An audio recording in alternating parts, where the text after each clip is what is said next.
नमस्कार, मी लतिका। आज मी तुम्हाला झटपट असं गाजराचं लोणचं बनवून दाखवणार आहे। त्यासाठी बघा कढई गरम करत ठेवली, त्याच्यामध्ये आपण तेल टाकून घेऊया आणि तेल चांगलं गरम होऊन देऊया। तेल गरम झालेलं आहे, त्याच्यामध्ये आपण गाजर टाकून घ्यायचे। गाजर काय केलं तर स्वच्छ धुवून घेतलं होतं, त्याच्यावरची साल काढली होती आणि नंतर बघा असे छोटे छोटे तुकडे करून घेतले। आणि गाजर किती आहे, 200 ग्रॅम गाजर आहे।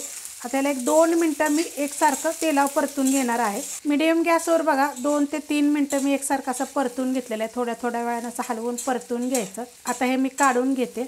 गाजर बघा मी काढून घेतलेलं आहे। परत यात आपण थोडंसं तेल टाकून घेऊया आणि तेल चांगलं गरम होऊन देऊया। तेल गरम झालेलं आहे, गॅस आहे मीडियम।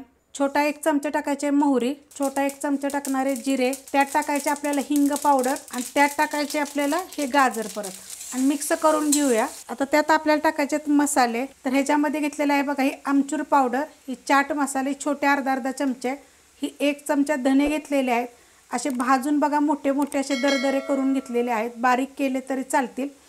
ही जिरे पावडर घेतलेली आहे, भाजून पावडर करून घेतलेली आहे। थोडीशी हळद घेतलेली आहे, काळं मीठ घेतलेलं आहे, 1 चमचा मिरची पावडर घेतलेली आहे, कलरवाली पण आहे आणि तिखटवाली पण आहे। तर हे सगळं ह्याच्यामध्ये टाकून घेऊया। गॅस केलेला आहे बारीकच आपण। आता हे पहिलं मिक्स करून घेऊया। मिक्स करून घेतलेलं आहे आपण। ह्याच्यामध्ये काळं मीठ टाकलेलं आहे बघा, हे लक्षात ठेवायचं। त्यात टाकायचं आपल्याला साधं मीठ अर्धा चमचा, छोट्या आकाराचे सगळे चमचे आहेत। आणि जे धने जिरे वगैरे टाकलेलं आहे ना, ते मोठे 1 चमचा आणि अर्धा चमचा अशा पद्धतीमध्ये आहे। गॅस करणार आहे आता बंद आणि त्यात टाकायचे आपल्याला 1 चमचा विनेगर। ह्याच्या जागी तुम्ही लिंबाचा रस टाकला तरी पण चालेल। आता हे मिक्स करून घेऊया। मिक्स करून घेतलेलं आहे। आता हे पूर्णपणे थंड झाल्यानंतर एका काचेच्या भरणीत भरून ठेवून जर तुम्ही रोज खाल्लं ना, एकदम झटपट रेसिपी आहे।